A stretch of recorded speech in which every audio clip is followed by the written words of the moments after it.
영어 강사의 한국사 역사 이야기입니다. 오늘은 1945년 8월에 있었던 이 역사적인 사건에 대해서 이야기를 해보고자 합니다. 1945년경에 접어들면은 중국에 있던 우리의 임시정부 중국 중경에 있었죠. 임시정부와 임시정부 산하에 광복군이 국내 진공작전을, 물론 광복군의 독립적인 작전은 아니었고요, 연합군과 협력해서 국내 진공작전을 계획을 하고 연합군과 더불어서 훈련도 하고 했었는데요. 그런데 1945년 8월 8일과 8월 12일 두 차례에 걸쳐서 역사적인 사건이 있었죠. 8월 8일에 인류 역사상 최초로 히로시마에 원자폭탄이 투하가 되었고요. 8월 12일에는 나가사키에 두 번째로 원자 폭탄이 투하가 되고, 이 두 번의 원자 폭탄 투하로 많은 사람들이 우리 민족의 독립이 앞당겨 질 것이다 라고 기대에 부풀어 있을 때 백범 김구 선생께서 오히려 통탄에 맞이해 않았다고 백범 일지에 그렇게 기록이 되어 있는데요. 백범 선생의 주장은 우리의 광복군이 연합군과 더불어서 국내 진공작전에 참여를 하고, 그래서 우리의 힘으로 독립이 성취되면은 일본군을 우리 땅에서 축출을 하고 우리의 힘으로 독립을 쟁취를 하면은 우리 민족의 미래가 어느 정도 연합국에 의해서 보장이 될 텐데, 우리의 광복군이 연합군과 더불어서 국내 진공작전을 하지도 못하고 국내 진공작전이 무산된 상태에서 일본이 항복을 했을 때는 우리 민족이 연합군에게 주장할 수 있는 지분이 거의 없을 것이고, 그래서 우리 민족의 장래가 암울한 장래를 맞이하게 될 것이다 라고 백범 김구 선생께서 아주 통탄해했다는 그런 이야기가 백범 일지에 소개되어 있고, 오늘날 우리 민족의 남북 분단과 더불어서 많은 사람들이 백범 김구 선생의 백범일지 속에 기록된 그 내용을 많이 인용을 하고 있는데요. 역사에는 가정이라는 게 있을 수는 없지만 백범 김구 선생의 그 가정을 많은 사람들이 인용을 하고 있기 때문에 제가 이 부분에 대해서 한번 문제를 제기해 보고자 합니다. 만약에 1945년 8월 8일과 8월 12일에 두 차례에 걸쳐서 원자 폭탄이 투하가 되지 않고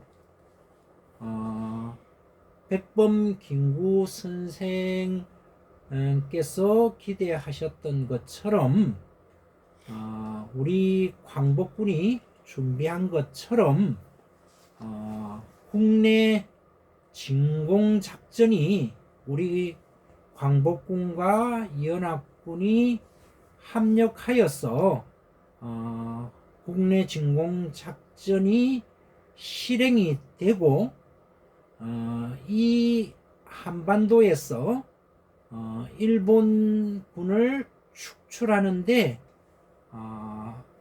광복군이 한 역할을 하고 이후에 일본이 항복을 했다면 과연 우리 민족의 분단은 막을 수가 있었겠느냐 하는 건데요.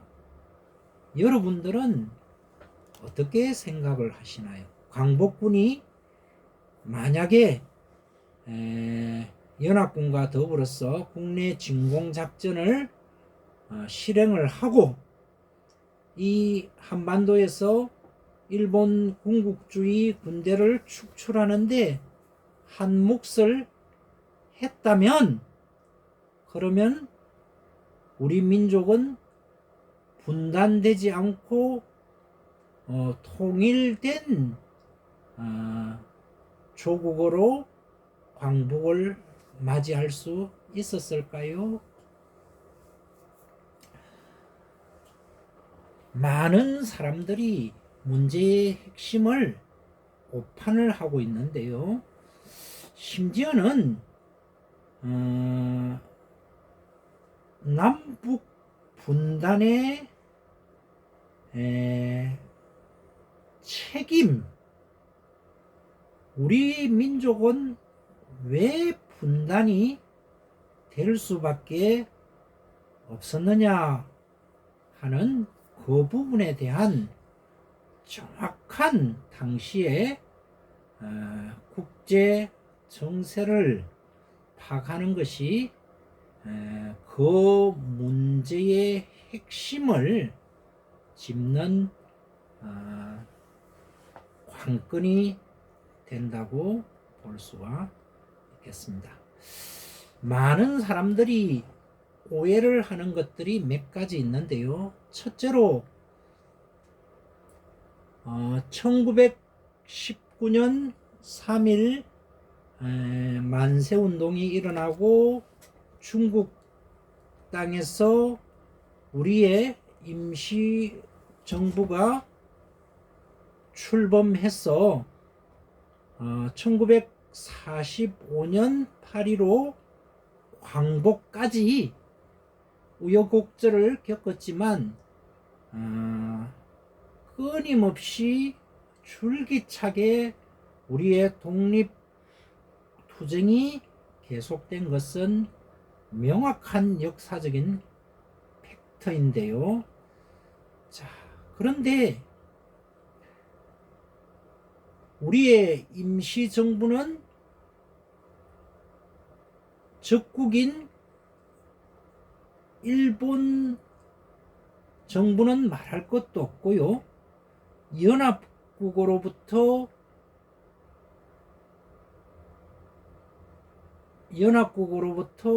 인정을 받았을까요? 정부 승인을 받았을까요? 많은 사람들이 오해를 하는 부분이 있는데요. 일단 당시에 임시정부가 자리한 곳이 초기에 상해에서 해방되기 전 1940년대가 되면은 중국의 임시 수도이기도 한 중경으로 옮겨가죠. 그래서 임시정부와 가장 이해관계가 밀접한 나라가 중국 국민당 정부라고 할 수가 있는데요.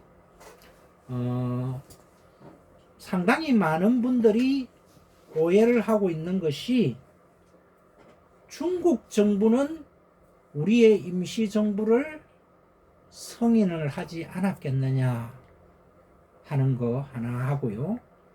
그리고 당시에 우리 임시정부와 비슷한 입장에 처한 1939년 2차 세계대전이 발발하고 얼마 안 됐어. 프랑스 전역이 나치 독일의 점령하에 놓이는데요. 그래서 자유 프랑스 정부, 망명 정부죠. 자유 프랑스 정부가 우리의 임시정부와 비슷한 흔히 말하는 동병상련이라고 하죠. 그런 입장에 놓여 있기 때문에 자유 프랑스 정부가 우리의 임시정부를 승인했다 라고 주장을 하는 분도 제법 있는데요. 제가 결론적으로 말씀을 드리면은 우리의 임시정부는 국민당 정부가 우리의 임시정부를 지원을 한 것은 맞고요. 우리의 광복군을 지원한 건 맞는데 국민당 정부는 우리의 임시정부를 승인을 하지 않았고요. 해방되는 그날까지. 그리고 프랑스 망명정부, 자유 프랑스 정부 역시도 우리의 임시정부를 승인하지 않았습니다. 연합국 중 그 어떠한 나라로부터도 우리의 임시정부는 승인을 받지 못한 정부였다 하는 것이 역사적인 팩트고요. 애석하고 안타깝다고 해서 그 역사적인 팩트를 왜곡해서는 안 되는 부분이고요. 우리의 임시정부는 그 어떠한 연합국으로부터도 인정을 받지 못한 정부였습니다. 흔히 2차 세계대전 발발 초기에 나치 독일에 의해서 점령을 당했다가 1944년 노르만디 상륙 작전을 통해서 파리를 해방시킨 프랑스 망명정부와 우리의 임시정부를 비교하시는 분이 있는데요. 너무나 현실을 모르시는 그런 주장이고요. 프랑스는 프랑스 본토가 나치 독일의 점령을 당했지만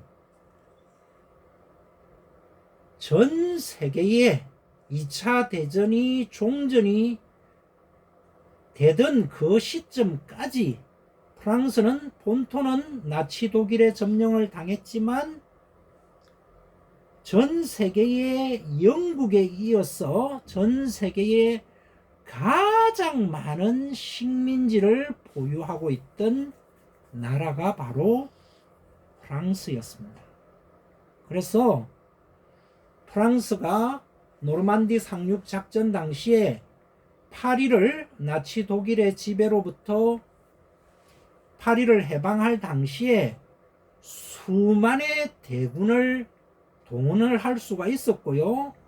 당시에 프랑스 본토가 나치 독일의 점령하에 놓여 있다고는 하지만 식민지에 있는 식민지에서 동원할 수 있는 병력이 무려 100만 명에 이르렀다 라고까지 주장하는 많은 학자들이 있습니다.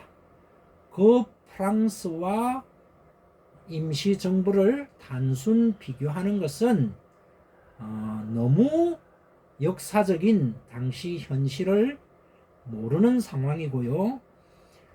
그리고 우리는 왜 당시 연합국들이 우리의 임시정부를 승인을 하지 않았나, 연합국을 원망하고 그리고 그런 사실들을 통해서 오늘날 반미 감정, 반영 감정을 부추기는 그런 세력이 있는데요. 1939년 나치 독일과 소련의 히틀러가 독소 불가침을 조약을 체결하고 폴란드를 양 독재자가 침공할 그 당시에, 그렇게 함으로써 2차 대전이 발발할 당시에 런던에는, 영국의 수도 런던에는요, 무려 10개에 이르는 국가의 망명정부가 있었는데, 당시 전시 내각을 이끌고 있던 영국의 처칠 내각은요, 런던에 있던 망명정부 10개의 망명정부 중 그 어떠한 망명정부도 승인을 하지 않았고요. 그리고 초기에 처칠 이전에 영국 정부는 히틀러의 유화 정책을 펼치다가 히틀러가 오스트리아를 합병하고 헝가리를 합병하고 급기야 폴란드를 침공할 때가 되었어야 독일에 선전포고를 하고, 그렇게 함으로써 2차 세계대전이 발발을 했는데요. 2차 세계대전의 발단이 나치 히틀러의 폴란드 침공이죠. 자, 폴란드의 망명정부 역시 다른 곳이 아닌 영국의 심장부인 런던에 망명정부를 두고 있었고요. 초기에는 영국 정부가 폴란드 정부를 승인을 하지 않았는데 2차 세계대전 막바지가 되면 폴란드 망명 정부를 영국에서 승인을 하는데요. 2차 세계대전 중에 아주 예외적인 케이스가 폴란드 망명 정부에 대한 영국 정부의 승인이었고, 당시에 폴란드 망명 정부 휘하에 폴란드 병력이 무려 5만 명에 이르렀다 하는 기록이 있습니다. 우리의 광복군은 1000명이 채 안 됐고요. 그 어떠한 연합국으로부터 승인을 받지 못했고요. 자, 그런데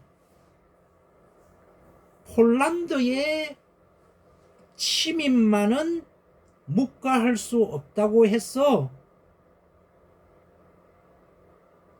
2차 세계대전이 발발하고, 그리고 그 폴란드의 망명정부를 영국에서 승인을 하고, 그 폴란드 망명정부 휘하에는 무려 5만 명의 병력이 있었지만, 자, 우리는 그 이후에 2차 세계대전 종전 이후에 폴란드가 어떤 처지에 놓였는지를 우리는 역사적으로 다 알고 있습니다. 소련 적군이 영국에 후원하는 임시정부 무시하고요, 폴란드를 점령했고요. 폴란드만 점령을 한 게 아니고 동부 유럽 대부분의 국가를 소련의 적군이 점령을 해서 위성 국가를 세운 것이 2차 세계대전 종전 직후의 역사적인 냉혹한 현실이었습니다. 영국 처칠이 아무리 반대를 하고 완강하게 거부를 해도 소련군의 폴란드 점령을 막을 수는 없었습니다. 전쟁을 해서 소련과 2차 세계대전 이후에 소련의 공산군과 영국이 2차 세계대전의 잿더미 속에서 또 한 번의 큰 전쟁을 치르지 않고서는 소련군의 폴란드 점령을 막을 수가 없었습니다. 유일하게 힘으로써 막을 수가 있는 당시에 지구상의 유일한 국가는 미국이면 가능했겠죠. 미국이 소련과 전면적인 전쟁을 감수하고 했다면은 소련군의 폴란드 점령을 막을 수는 있었을 것입니다. 자, 그러나 어느 나라 사람들이, 어느 나라 국민이 왜 우리나라의 독립을 위해서 소련과 전쟁을 하지 않느냐라고 미국에게 요구할 수가 있죠. 그런데 오늘날 이 땅에 많은 좌파들이 그런 이야기들을 합니다. 1945년 8월 15일 당시에 한반도에 대한 소련 스탈린의 야욕이 없었다고 말도 안 되는 그런 이야기를 하고 있습니다. 45년 8월 15일 전후해서 유럽에서 진행된 그 상황을 우리가 한 번만 눈길을 돌리면은 소련의 야욕이 당시에 어떠했는지를 알 수가 있고요. 그리고 1945년 2월 달에 얄타 회담 당시에 38선은 소련군의 저지를 위한 미군 측에서 제시한 최소한의 선이었다. 그래서 실제적으로 미군이 이 땅에 진주하기 전에 소련군은 이미 38선 이남까지 병력이 내려왔다가 미군이 진주하면서 38선 이북으로 되돌아가는 해프닝이 1945년 8월과 9월에 이 땅에서 벌어졌던 일입니다. 백범 김구 선생은 당시 해방 전국의 우리 민족의 가장 대표적인 애국자였고 독립투사였다는 사실을 그 누가 부정할 수 있겠습니까마는 백범 김구 선생이 그 말씀을 하셨다 해서 백범 김구 선생의 당시의 세계사적인 시각이 정확했다. 저는 그렇게 보지는 않습니다. 동부 유럽에서 소련의 침략적 건성을 보면은 우리 민족이 어떤 행동을 했다 할지라도 소련의 38선 이북에서의 소련의 진주는 현실적으로 우리가 막기가 거의 불가능했다. 제 개인적인 생각은 그렇습니다.